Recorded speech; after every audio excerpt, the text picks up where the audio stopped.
This is the New American Media. Broadcasting to you, live from the Milky Way galaxy, the solar system, planet Earth, North America, the United States of America, California, Los Angeles. To be specific, hello everybody, welcome to a special edition of the Unhappy Hour live sports radio program, which is the only Cleveland-centric, Los Angeles-based sports show that we're currently aware of. Welcome on the day. Hang on, I want to listen to this drum solo real quick.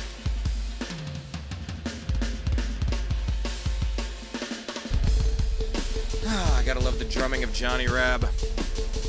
Anyhow, breaking down what's going on with the Cleveland Cavs, the Chicago Bulls, the NBA. The Cleveland Cavaliers have traded Andrew Bynum to the Chicago Bulls. Draft picks involved, but they're all protected, and one's from Sacramento, and there's some second rounders, so the Bulls get the pick if it's not in the top 12, and then next year if it's not in the top 10, and then the next year I guess it doesn't matter. I'm trying to make sense of all this. I kind of get it, but I really want to know the nuances, the ins and outs, so we're going to bring in NBA scout Zak Baris. He's a lifelong Cleveland sports fan, and, you know, you have phone a friends in the world. Imagine if you're on that, what was that, Who Wants to Be a Millionaire? Phone a friend. Well, if I'm trying to understand the nuances, the ins and outs of a trade, I'm going to call Zach. And that's what we're going to do in just a second here. But real quick, if you haven't checked out the archive of the past 2.5 years of the different sports shows, political shows, music convention coverage, Conscious Life Expo stuff, just really interesting stuff that we have over at the New American Media, please check it out, thenewamericanmedia.com. Check on YouTube, youtube.com/thenewamericanmedia, and click subscribe. On Facebook, search The New American Media with spaces in between and like our page. And on Twitter, we're at American_media_. So let's just jump right in, get Zach into the program. It's not going to be a long program today, but I really want to understand what's going on with this trade, what it means long term, and I have some listeners that are asking some questions. You can send us a tweet if you want at American_media_, and we'll try to ask your question if we get it in time. But we have a couple queued up, and we're going to get to Zach right about now, shall we?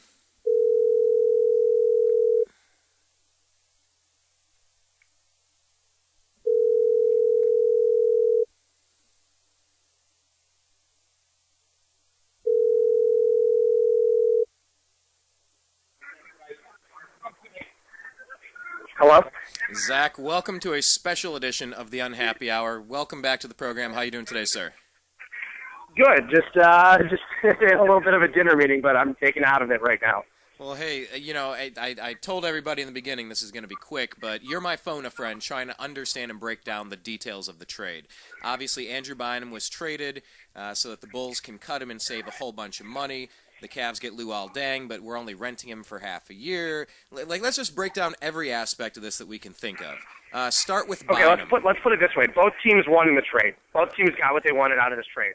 The Cavaliers essentially get a 3, which they haven't had since LeBron James left. And I'm not talking about a mediocre 3. I'm talking about an all-star 3, something that they've lacked. Chris Grant did a great job on this trade. I will say he has fleeced teams in trades in the past. He can make an unbelievable trade. He only trades when he knows it's best for his team. But the guy still can't draft for his life, and I'll get into that in another time. Okay. But here's the deal. Chris Grant got an all-star forward that's a perfect fit for this team and a perfect addition to something they completely lack. All those close games they've been losing, they now have a guy that can take the last shot, frees up space on Kyrie Irving from double teams. It's a huge addition for the Cavaliers. No. I fully expect them to go to the next level at this point. I'm not saying they're a top 3 team in the East, but nothing says that this team can't be 500 now with Luol Deng is an issue. He's arguably the second best defending 3 in the league behind LeBron James as a defender. And that's been the knock on the Cavs. At least in Thibodeau's system, and I've seen plenty of Luol Deng to know over the past few years, and trust me when I say this, he is one of the best all-around teammates in the NBA, and I know from being, you know, I mean, I can't really get into details here, but I can just say that Luol Deng he's the ultimate teammate. He really is. Well, that's Derrick Rose loved him. Everybody in the Bulls locker room loved him. No, that's been the knock on the Cavs so far, is that really they're kind of soft on defense. There's a lot of knocks on the Cavs. He's a perfect fit for Mike Brown's system. Let's put it this way. And he's a perfect fallback option if and when the Cavaliers don't get LeBron James back. he's a perfect fallback option for this team. Now, let's talk about Luol Deng for just a second, because reportedly he was offered a solid deal, maybe not a max deal, but he's offered 3 years, $30 million. 3 and 30 in Chicago, and he turned it down. Are we really just renting him and he's going for the big score, or is there a chance that he's going to stay with the Cavs organization? There's a chance he's going to stay with the Cavaliers. If the Cavaliers are going to make him a competitive offer at the end of the year, I'm sure he'll stay with the Cavaliers. It just depends. I think the Cavaliers, like I said, their first shot's going to be at LeBron James. He's the fallback. Interesting. Okay, so we're not going to be left empty-handed at the 3 position. I don't think so. I mean, there is a chance Luol Deng bolts in free agency, but the Cavaliers are sensing an urgency to win now. They have that sense of urgency to win, and I think it's a great addition for them. It's, I think it's a better fit than Gasol. Yeah, the Cavaliers could have used Gasol, but the thing is, the Cavaliers, even with the addition of Gasol, would have still lacked a 3 on the roster. Now, I mean, you have a 4 in Thompson, you have a 4 in Bergeau. You already have 2 4s on the roster.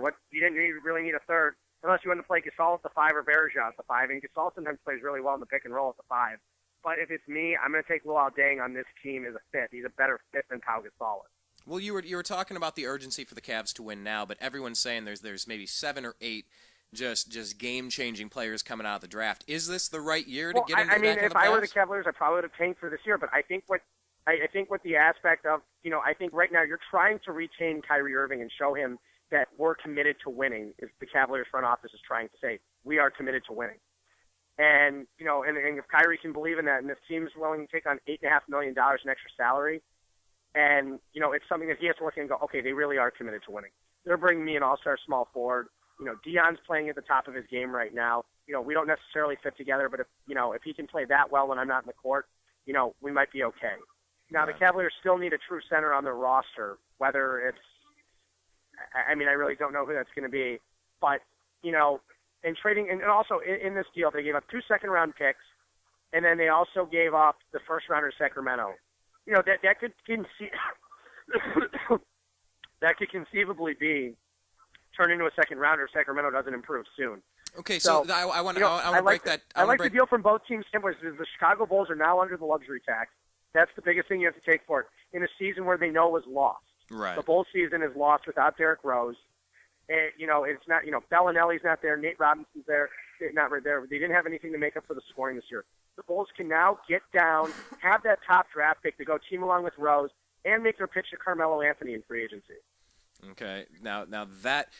Okay, explain the Sacramento draft pick. Did I have it right? If they're not one of the 12 worst teams, why don't you just say? 12, I believe it's top 12 protected this year, and I don't know if it's top 11 protected next year, and then for 2000. Oh, actually, no, I'm sorry. It's top 12 protected this year. In the next 3 years, it's top 10 protected.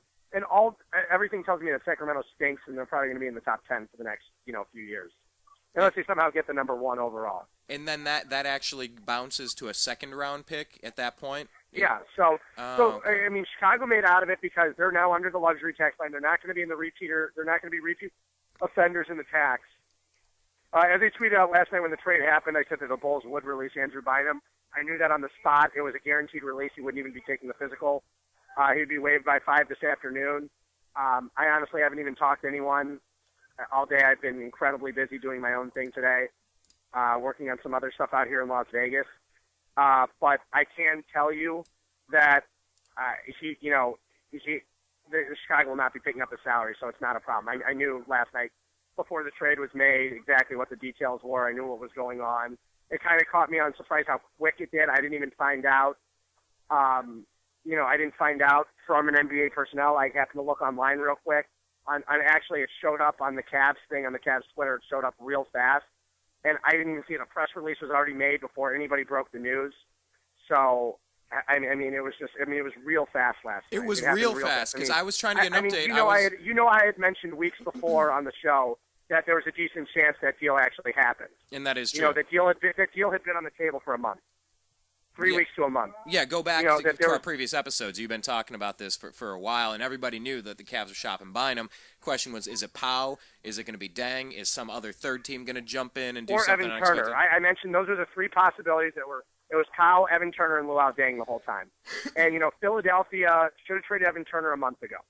His value is an all-time high. And look what the Cavs did tonight. Maybe they had renewed energy. I didn't watch the game. But, they were up by 30 points in the middle of the fourth quarter. Congrats to them. I hope they get it on the right track. As being a Clevelander, I'd like to see them win. Yeah. Although, I'm not affiliated at all with the organization. I want to reiterate that. I never have been. I'd still like to see them win. They still are my hometown team. They just aren't necessarily the team I go for. Yeah, the Cavs ended up winning by about 18 points today. That's a final versus Philadelphia. So, I think it was 111-93, but they were up by 30. So it's good that you can actually have that. And C.J. Miles put up a good game. This team now can formulate a roster where they can put a guy like C.J. Miles back on the bench, and they don't have to start him anymore. It gives them a lot more flexibility on the bench area. Andrew Bynum hasn't been performing well anyways. He was shooting, a center who shoots 41.5% from the field is not something that's incredibly valuable. There were times when I go, okay, he's looking like the Andrew Bynum of old. And then he puts that game where he goes 0 for 10, and then he just didn't recoup from that. And, better that this happened a week before than a week after that it happened. So, the Cavaliers were able to trade him. They were able to get a great player in Luol Deng that provided flexibility to the Chicago Bulls on so many different levels. So, it worked out great for both teams. Chicago can now, I don't want to even put it in tank mode, but Chicago now has their chance to land a top 5 pick in the draft, land a superstar, and if the odds are and they somehow wind up with Jabari Parker, then Carmelo won't be necessary, and then you can go after Kevin Love or LaMarcus Aldridge a year later. That's what it gives you in Chicago. And Chicago can attract any free agent they want for the most part. And the Bulls have a bunch of draft picks in the first round, right? There's a Charlotte pick. There's the the Bulls have Charlotte potential. pick too. Charlotte's a protected pick. I believe Charlotte's protected. I think this year it's protected. I'm not sure if it's protected actually. I haven't studied too many details on that pick. But looking at it, I can definitely tell you that the Bulls are loaded. They've got Nikola Mirotic, the power forward, who reminds me of the next Dirk when I see him. Coming over. Boozer, I don't even want to comment on his situation, but, I can tell you that there's a very, very likely chance he will not be with the team next year. Hey, I'll tell you what. Likely. There's a you're talking to Cleveland sports fans here, Zach. There's no love lost between us and Carlos Boozer. So, yeah. And like I said, the chance now goes. If you're the Cavaliers, this is what you're hoping for. You're hoping that the Cavaliers can somehow finish the season at 500. 10 games over 500 for the rest of the season. And then you're like, okay, this is going to be our pitch. We don't need Luol Deng. We can go with LeBron. LeBron's going to provide us 12 extra wins in Luol Deng. We're suddenly a 60-win team again. We get LeBron here playing with Kyrie. You need to show that Kyrie Irving can play with other people. I've never seen a team so poor in the fast break, so bad in transition defense. Two things that Luol Deng's fantastic at. And it allows the Cavaliers to basically get some veteran leadership on this team to help. Look how much the Bulls were able to do with Luol Deng at the 3. In those years. They went from being a bad team to being a mediocre team to being arguably one of the top 2 teams in the NBA at one point. When Rose was healthy 2 years ago, they were the number 1 team in the Eastern Conference. So you have to look on those lines, and a lot of it was because of Luol Deng, not just because of Derrick Rose. But Luol Deng is arguably, people will tell you, he's one of the best teammates in the NBA. He's one of the better players in the NBA. The guy's a 2-time All-Star for a reason. So you're kind of taking a cancer out of the locker room, and you're bringing in a sage veteran, a really good guy that's going to totally change the dynamic. What you need. You're getting rid of a locker room cancer. It's essentially from having, pancreatic cancer where you're on your deathbed to being in remission a day later. It's honestly what it's at. Wow. If you're comparing, I'm sorry for any of the listeners that I possibly offended, but if you're making comparison from going bad to good, that's what it is. Bad. Andrew Bynum was a team cancer. Luol Deng's the exact opposite. And it's just weird. I get that why the Cavs might not have wanted to release the information, but when you're left with rampant speculation on what happened with Bynum, is he sleeping with the assistant's wife? What's going on? It's just so wacky because when we don't know, we got to scour around and try to look at rumors. It's just I don't know. I know the guy's knees weren't where they used to be. He was frustrated by it. He just and like I told you at the beginning of the year, it depended if his heart was really in it and he really wanted to play well, he would be there. But it's the fact that he doesn't want it and he doesn't care, and it shows. If you're going to get to that level of frustration, I understand losing hurt, but it's a team effort. There's no I in team. It's a team effort. And, he couldn't do that. Wherever Bynum goes now, whether it's the Clippers or the Heat, people go, oh, we can go to the Miami Heat. If Miami picks him up, I will honestly be surprised. I don't think they need another reclamation project. Nor do I think they need him. Why disrupt LeBron's game and Wade's game with everything that's going well? They've been able to. Bosh is having a great season. Especially when LeBron's off the floor, Bosh has been fantastic. And, I just don't think it's necessary for Miami to have Andrew Bynum. I think it's more something that the Clippers would bring in. Bring him back to L.A., put him in his comfort zone. That's what I would do. I think that's a better fit. Well, I got a question coming in from Damian Hall, and he was asking if you think that there might be a blockbuster trade coming down the road now that this first domino is clicked, something that could bring Melo and Rose out to Lakerland. I think it's entirely possible, but I don't think the Lakers have the ammo to give up anything to get Carmelo Anthony. They have no assets to give up. None. They can't trade their first-round pick this year because of the Stepien rule. So you cannot trade your first-round pick this year. You're going for it. And I think the only way Melo comes to the Lakers is via sign and trade in the offseason. Or an outright sign and free fee. So I can tell you right now, I highly doubt Carmelo Anthony will be traded to the Lakers. It's more likely he goes to the Clippers for Blake Griffin, which I still think is absurd by the Clippers to do. Is there a way with that rule where you can't trade away, 3 number 1 picks in a row? Is that it, 3? Yeah, you can't trade, consecutive picks. You cannot trade consecutive picks. Is there a way then that you could trade next year's first-round pick to another team to get a first-round pick next year back? It's going to Phoenix. 2 years down the road to get year back you cannot do that either. You cannot trade consecutive first-round picks unless it's on draft day for other picks. Yeah, because I was wondering if they could. Let's just say the Lakers go to swap with Phoenix and then trade Phoenix pick. No, you cannot do that. Oh, okay. All right. Well, all right. I was just wondering. So then if something like that's going to happen, you're going to have to involve the offseason. There's just, you have an aging Kobe Bryant, a big contract in Gasol, and a whole bunch of young players. Not a lot of moving pieces. The Lakers essentially screwed themselves by giving Kobe that kind of money. Someone today even mentioned to me, LeBron's going to the Lakers. I said, you're an idiot. I said, LeBron is not going to the Lakers and playing with Kobe Bryant. They go, they'll release Kobe. I go, Kobe's got 2 years, $48 million left in his deal. Kobe will sit on the bench and do nothing, then retire for $48 million. And Nobody's dress that sharply. stupid. Yeah. Well, I've been kind of. Trust me, Kobe's a competitor. Kobe is a competitor. He's not going to sit there and retire. If he realizes he can't go next year, maybe he'll give it up. But I'm telling you right now, he's not going to not come back from this. Yeah. Back to the trade though, real quick, because I was thinking about it and looking at all the comments that I could absorb. It really seemed, the Bulls totally won on this. Oh, the Cavs totally won on this. Hey, both teams really won on this. I am getting that consensus that this was just a good deal all around. So I don't think either team is a defined winner of this. The Cavaliers got what they wanted out of this, and the Bulls get what they wanted out of this. So do you think the Cavaliers will now see? The Cavaliers are arguably the most selfish team in the NBA. I'm going to say it like it is. I've never seen two guys going down on a fast break on 2-on-1 and not scoring 75% of the time. Pass the freaking ball. It's not that difficult. Yeah, LeBron used to teach the other kids how to do that. I've never seen such selfishness on the court, and Luol Deng will help assure that. I genuinely think he will. Man, I and sure if I'm wrong, I'm wrong. But I've seen how it worked in Chicago. They always converted on fast break. Well, look, I'm rooting for that as well. I'm tired of seeing a losing product on the court. The Bulls have one of the smartest front offices in the league. Well, talk Their about... Gar Forman's been there. Jay Hillock, who's the director of player personnel, was John Stockton's coach at Gonzaga. Brian Hagan, the assistant GM. They have a fantastic front office in place. They know what they're doing. They capitalize on almost every draft pick over the past few years, whether it's Taj Gibson. I'm talking late picks. Even the lottery and an untalented draft getting Joakim Noah.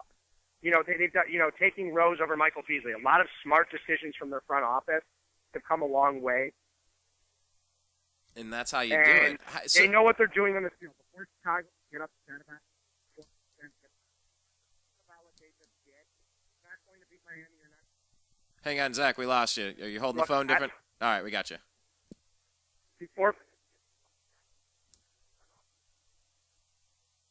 All right, Zach, you still with us? Yes. Oh, okay. I lost that last 20 seconds. What were you saying, bud? Okay. I was saying the Bulls front office, what they're doing, they're one of the most well-run ones. At least you got Gar Forman. Hang on, Zach. I think we're gonna have to try it again. Are you holding the phone different? Because you're fading in and out. No. There. Can you hear me now? I got you loud and clear now. Okay. And I'm standing in a weird spot in the hotel. Oh no, that's fine. You were talking about Joakim Noah in the late round. You were right around there. I was saying they've capitalized Joakim Noah in the middle lottery in an untalented draft. Whether it was getting Taj Gibson, selecting Derrick Rose over Michael Beasley. They know how to draft. They sign their free agents well. They know what they're doing here. If it were me, I wouldn't be second-guessing the front office's moves. So what is the value of those draft picks the Cavs gave up then? Ultimately, they're Two second-rounders, which are nothing. Second-rounders are never anything in the NBA. Yeah. And the first one is a hit or miss. It's a mid-lottery pick. It's a late lottery pick or a second-rounder. So, but the Bulls did it mainly for salary relief, so they're not repeaters. This was their first year in the tax, so they won't be repeat offenders in the tax.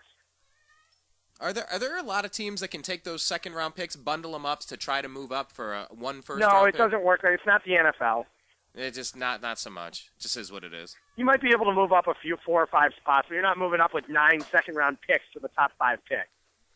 No, not to the top, not to the top 5, but to climb the ladder a few rungs at least. I don't know. No. Okay. I mean, the basketball. Don't forget, very rarely are you even getting a rookie that can contribute to your team in the NBA. In the NFL, first, second, and third-round guys are usually making significant contributions to a 53-man roster. Yeah. In the NBA, you're looking at 12 to 13, 14-man rosters where you're lucky to get one guy that can compete. Okay. So then the original signing for Bynum, and we'll wrap this up here, man, because I know you got stuff going on. The original signing from Bynum, then, in retrospect, by Chris Grant and the Cavs front office, it was pretty clever how they set it up with their their $6 million up front, and they structured the deal perfectly to be able to trade Bynum to give another team cap relief. That's why it was structured perfectly. And so the get back for the Cavs is we get to rent a very good player for 6 months. And maybe try but to sell him. But essentially, it gives them, if they have success, they can re-sign if they fail to land LeBron James. You have to think of it in a positive light. The Cavaliers have given a reason for fans to come out to games again this year. I like it. Well, I'm not saying they're going to be a great team. I'm saying they should definitely be improved. I think having a significant upgrade in the roster from something they haven't had the past few years will be huge for them. I'm saying this could put them in a whole new light. And I like hearing that he's a good guy and a good teammate. I really like hearing that. Great teammate. I really feel like that was something that was lacking, that the chemistry was just so janked up in the Cavs locker room for so long now. Like, it really needed to be shaken up. So I'm really excited for it. Yeah. All right. Well, Zach, hey, any other final thoughts on it? We don't need to get into anything else unless you have anything else. No, I'm actually heading back to dinner right now. I'm over at Craft Steak at the MGM, so look forward to seeing you when you get into town this week. Rock on. Well, hey, Zach, I appreciate your time as always. Go Bulls, go Cavs. Good times. I'm just happy the trade worked out for both sides. And, we'll be talking with you again real soon. Thanks for joining us and explaining the trade. You have a great night, sir. Bye. All right, everybody. That was Zak Baris joining us. Appreciate it. Zach, by the way, off air. I should have said this while you were on air, but I appreciate your time. Thank you very much. In and out of meetings, hanging out, doing your stuff. Thank you, sir. Because I was trying to really understand the details of that Sacramento pick that we traded, a first-round pick. So, if Sacramento's in the bottom 10 or bottom 12 teams, the Bulls can't use that pick. Then next year, if they're in the bottom 10, the Bulls can't use that pick. And I think the next year it turns into a second-round pick. Maybe it's too much. Okay, I mostly understood. Go back and listen to the replay if you want to get that. But I was just trying to see how valuable that first-round pick that the Cavs gave up could have ultimately been, because I was concerned about that. But it was so heavily protected. Because that's the thing. You don't really want to roll the dice and miss out on getting a Kyrie Irving. When you trade Baron Davis and you get a draft pick and then you get to win the lottery and then there you go. Like, that's the pick that actually did it, was the one that you had that was not protected. That's a huge opportunity to instantly upgrade your roster. Then again, or you could draft Anthony Bennett. We'll see if he improves with Luol Deng on the roster. We'll see. But either way, the project did not work out. The Andrew Bynum experiment was not a rip-roaring success, but hey, I like how they did the deal. I really do, how they had the flexibility to go out and move it so someone could do a salary dump, and now you get a good player, and, maybe you sign him if you love him. He's like Zach said, he's the perfect backup plan for LeBron James not coming here. Now we have a power forward that can actually play. So, hey, an all-star player, a great guy, by all accounts, is, you always heard from different accounts that Andrew Bynum was not motivated, selfish, lazy, not committed, a clown. Well, those things start to follow you for a reason, because that's kind of who you are, if that's who you are. And if the things that are following Luol Deng is that he's an ultimate teammate, an ultimate professional, an all-around great guy, well, That is going to be great to have on the roster. So, hey, thank you everybody for joining us on this special edition of the Unhappy Hour. As always, check out our homepage, thenewamericanmedia.com. Go on youtube.com/thenewamericanmedia and click subscribe on our channel. Follow us on Twitter at American_media_ and search us on Facebook by searching The New American Media with spaces in between. And like our page for everybody here at the TNAM Radio Network, along with, as I said, for the umpteenth time, special thanks to NBA scout and lifelong Cleveland sports fan Zak Baris. I'm Brian Engelman signing out for the Unhappy Hour. Peace. You are listening to The New American Media.